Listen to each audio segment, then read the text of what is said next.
प्रश्न एक, सहमति को परिभाषित करें, इसे स्पष्ट कीजिए।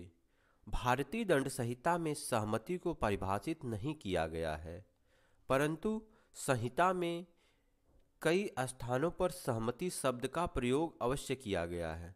सहमति अभिव्यक्ति या विवक्षित हो सकती है। सहमति से आशय वह व्यक्ति जिसने सहमति दी है अपहानि की जोखिम उठाने को तैयार है यदि कोई अपहानि घटित होती है। सहमति से किए गए कार्य को आपराधिक दायित्व से उन्मुक्ति प्रदान की गई है।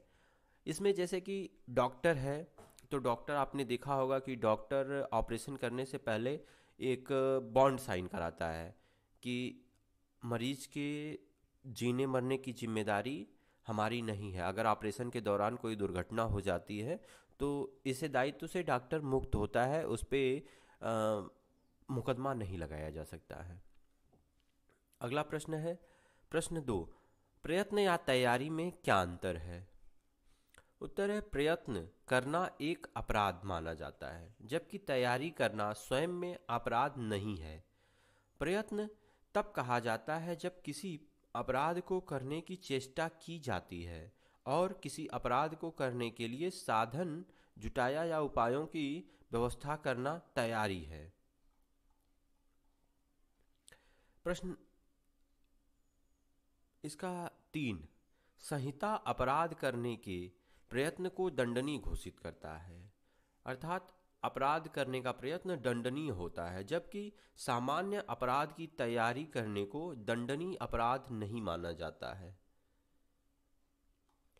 हेतु और आशय में अंतर स्पष्ट कीजिए।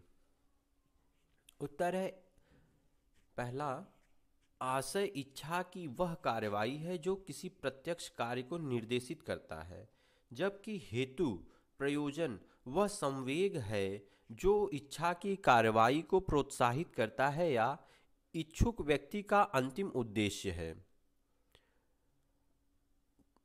अगला है, आशय निकटतम उद्देश्य को इंगित करता है जबकि हेतु आशय के मूल में स्थित दूरस्थ उद्देश्य को इंगित करता है। तीसरा है, आशय का एक विस्तृत क्षेत्र है जबकि हेतु आशय का एक रूप है।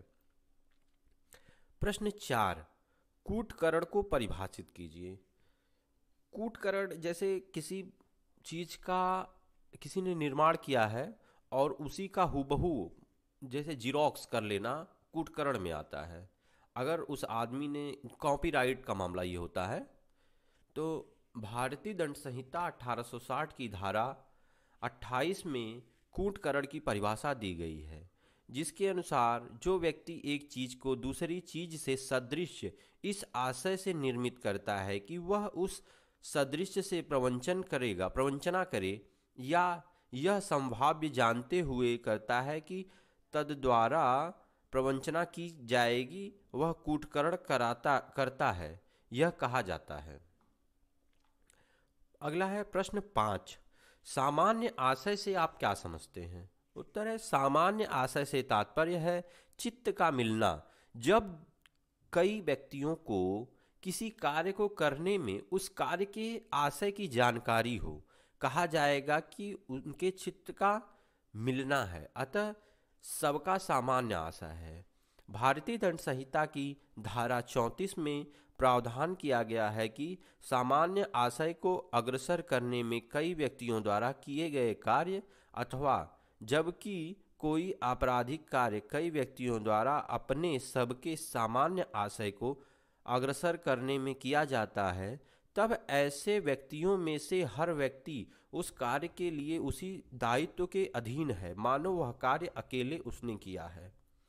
इसका तात्पर्य यह है कि अगर कहीं चोरी होती है तो चोरी में कई व्यक्ति शामिल होते हैं, तो सबको यह माना जाएगा कि सबका गुनाह बराबर का है, उस चोरी करने में सबका दायित्व बराबर का है।